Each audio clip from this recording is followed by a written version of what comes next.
जिंदगी में कभी भी दूसरों के भरोसे कोई भी काम मत करिए।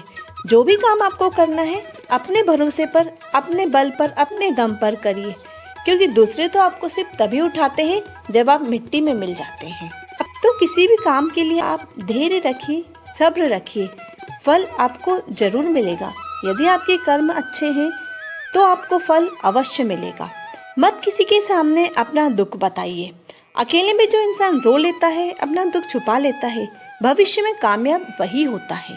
जहाँ पर दूसरों को समझाना बहुत मुश्किल होता है, वहाँ खुद के मन को ही समझाना बेहतर होता है। कभी भी उस इंसान को मत भूलना जिसने मुश्किल समय में आपका साथ दिया हो। किस्मत और हालात यदि सही नहीं हो तो हमें उन लोगों की भी सुननी पड़ती है जिनकी औकात हमारे सामने कुछ नहीं होती। जो बर्दाश्त करना जानता है भविष्य में सफल वही होता है। तो अपने मन में बर्दाश्त पैदा करिए। जितना ज़्यादा आप सहेंगे आपके लिए भविष्य उतना ही उज्जवल और सफलता लाएगा। श्री कृष्ण कहते हैं कि जीवन में जो कुछ भी होता है अच्छे के लिए होता है। यदि बुरा वक्त भी आता है तो हमें वो आने वाले अच्छे वक्त की कीमत समझा के जाता है। समस्याएं जीवन में बिना किसी कारण के नहीं आती हैं। वो इशारा करती हैं भविष्य में कुछ बदलाव आएगा या कुछ भविष्य में अलग होने वाला है जिसके लिए आपको तैयार रहना है। याद रखिए, मृत्यु तो इंसान की एक बार आती है, लेकिन अपमान का जो जीवन होता है वो तिल तिल मरने के समान होता है। जिंदगी में सबसे बड़ी हार तब होती है जब हमें यह पता चले कि जिसे हमने अपना सब कुछ मान लिया उसके लिए तो हम कुछ भी नहीं हैं। ये रिश्ते भी बड़े अजीब होते हैं। हम रिश्तों में उलझ कर रह जाते हैं। बस रिश्तों में एक गलती करने की देर होती है और सब कुछ बदल जाता है।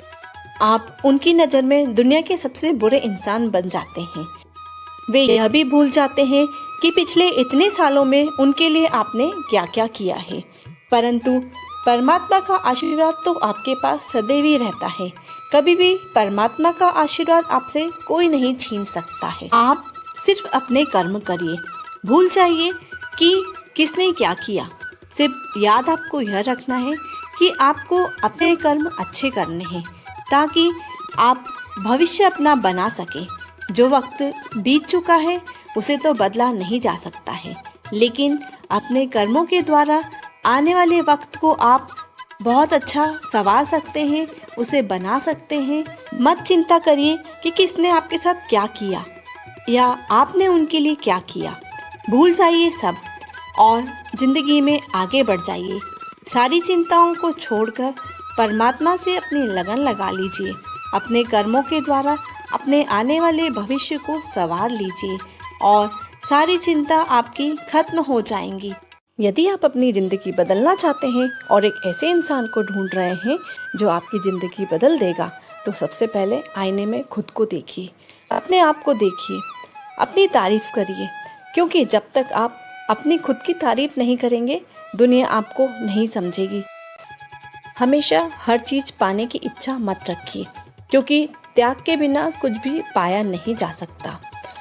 कभी भी क्रोध ना करें, नफ़रत ना करें, मन में प्रार्थना रखें, क्योंकि यदि क्रोध करेंगे तो आपको बदले में क्रोध ही मिलेगा और नफ़रत करेंगे तो आपको बदले में सिर्फ नफ़रत ही मिलेगी।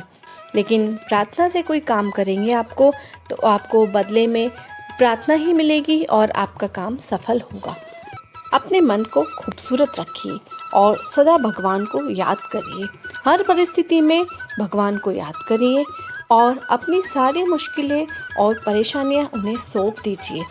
वो आपको हर समस्या से, हर परिस्थिति से उबारेंगे, आपको आगे बढ़ाएंगे, आपको सफल करेंगे। बस सिर्फ मन में विश्वास रखने की बात है कि आप अपने ईश्वर पर, अपने भगवान पर कितना विश्वास रखते हैं। कभी यह न कहिए कि मेरे पास समय नहीं है, क्योंकि आलसी इंसान के पास समय की कमी होती है और जो कामयाब होते हैं उनके पास भी उतना ही समय होता है और उसी समय में वे कामयाब हो जाते हैं। आपको शिक्षा कहीं से भी मिले, छोटे से बड़े से, अमीर से गरीब से, उसे ले लेना चाहिए। उसी में ही आपका फ़ायदा होता है। जो इंसान मन की तकलीफ नहीं बता पाता, गुस्सा उसे ही आता है। किसी से भी प्यार करिए पर उसके लगाव में ना फंसे रहिए, क्योंकि प्यार आपको आज़ाद करता है और लगाव आपको कमज़ोर कर देता है। माफ़ करने वाला ही सबसे मजबूत इंसान होता है। कमज़ोर तो हमेशा गुस्सा करता है और बदले की भावना लेने के लिए बैठा रहता है। उसे ही बदला लेना होता है जिसका मन कमज़ोर होता है। और शक्तिवान, बलवान, मन से शक्तिशाली इंसान तो माफ़ करके आगे बढ़ने में ही अपनी भलाई समझता है। कभी भी किसी को अपने राज ना बताओ, क्योंकि राज जानने के बाद वो आपकी कमजोरियां जान जाएगा और हो सकता है आज तो आपका वह मित्र है, लेकिन भविष्य में उससे आपको कुछ खतरा हो सकता है या फिर वो आपको कोई नुकसान पहुंचा सकता है, क्योंकि भविष्य किसी ने नहीं देखा है कि भविष्य में क्या होगा। हम सिर्फ वर्तमान जानते हैं, तो हमें वर्तमान में ही सावधान रहना चाहिए कि जहाँ तक हो सके आप अपने मन की बात, अपने राज किसी से न कहें। खुद पर भरोसा रखें, स्वयं की प्रतिभा को बढ़ाएं, अपना समय दूसरों से प्रतिस्पर्धा में व्यर्थ न गवाएं। वक्त तो रेत की तरह होता है जो मुट्ठी से फिसलता ही है। आप कितनी भी कोशिश कर लें, वक्त को नहीं रोक सकते। कुछ लोगों को खुश करने के लिए हम अपना पूरा जीवन व्यतीत कर देते हैं, लेकिन फिर भी हम उन्हें खुश नहीं कर पाते। तो व्यर्थ में किसी को खुश करने की कोशिश मत करिए। खुशी अपने मन में झांकिए। भगवान से मत डरिए, भगवान के साथ बातें करिए, उनके साथ अपना समय व्यतीत करिए, क्योंकि हमारा भाग्य यदि भगवान ने बनाया होता तो वह सबसे अच्छा होता।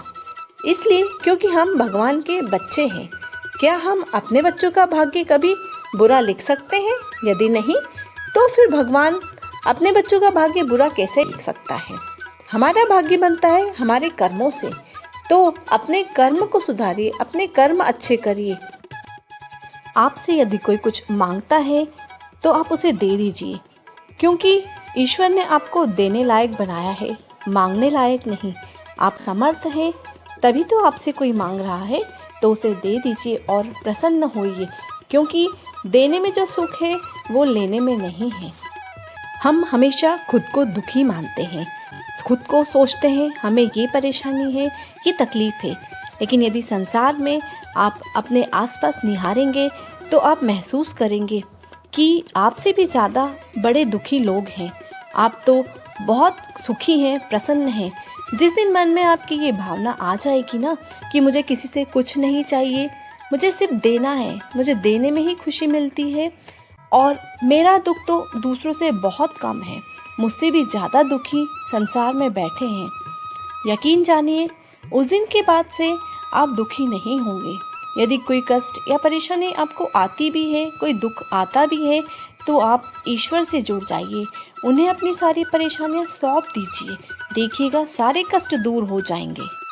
उस समय के बाद से आप कभी नहीं कहेंगे कि मेरी ज़िंदगी में कोई दुख है, और यदि कोई दुख आता भी है तो वो सब चला जाएगा। आप अंदर मन से खुश हो जाएंगे, प्रसन्न होंगे, सुख की अनुभूति होगी आपको। उम्मीद करती हूँ आज का वीडियो आपको पसंद आया होगा। यदि वीडियो पसंद आया हो तो लाइक कर दीजिए और चैनल पर नए हैं तो सब्सक्राइब भी कर दीजिए। आज के लिए इतना ही, जल्दी फिर मिलेंगे अगली वीडियो में।